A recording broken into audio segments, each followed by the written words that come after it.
আমাদের অনেকের মনে এত আফসোস, এটা হলো না, সেটা হলো না, এটা পেলাম না, ওটা পেলাম না। জীবনে কি করলাম? সারা পৃথিবী ঘোরে। আমি কি করলাম?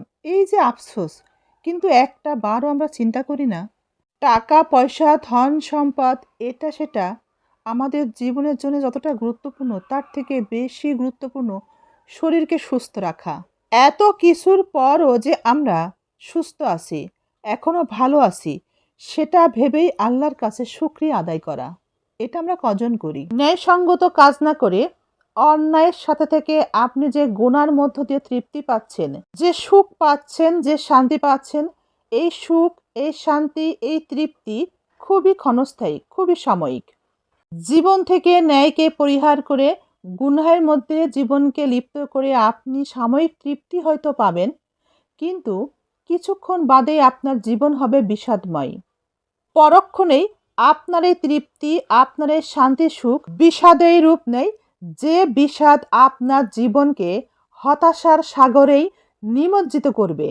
তাই সময় থাকতে নিজেকে বদলে ফেলুন। মানুষ দুইভাবে ঠকে।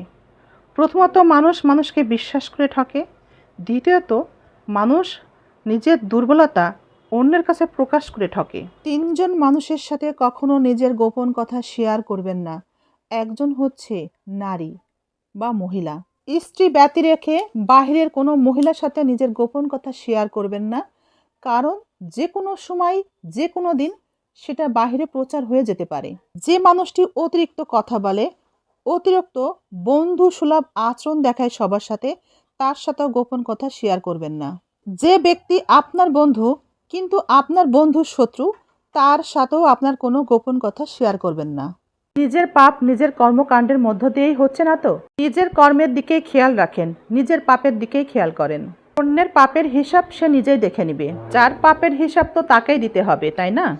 বিষণ্ণতা, একাকিত্ব, ক্লান্তি, অবসাদ এবং শরীরে যখন নানা রকম রোগ বাসা বাঁধবে, তখন গল্প করার জন্য একজন মানুষ এবং যত্ন খেয়াল রাখার জন্য একজন আপনজনের দরকার পড়বে। ভালোবাসাটা কিন্তু তখনই সব থেকে বেশি প্রয়োজন হবে। জীবনের সংকটকালীন এমন একটা মুহূর্তে আপনার পাশে কে থাকলে সব থেকে বেশি ভালো লাগবে?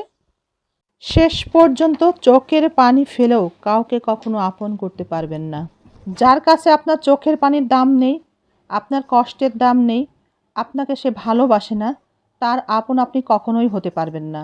আপনি কি জানেন আপনি কোথায় সময় দিচ্ছেন, কোথায় আড্ডা দিচ্ছেন?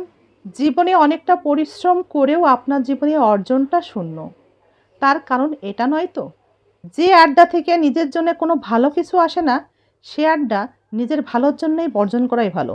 আপনার যা কিছু আছে, আপনি সবার থেকে অনেক বেশি উন্নত, কিন্তু যদি সেটা আপনি নিজে মনে না করেন, তাহলে আপনি সত্যিই উন্নত। কিন্তু আপনার কাছে যা কিছু আছে তার অহংকার যদি আপনি অন্যের কাছে প্রকাশ করে নিজেকে বড় প্রমাণ করার চেষ্টা করেন, নিজেকে বড় মনে করেন এবং তা প্রকাশ করেন, প্রমাণ করার চেষ্টা করেন, তবে আপনি সত্যিই নত। সত্যিই যে সব দিক দিয়ে উন্নত, সে মনের দিক দিয়েও অনেক বড়।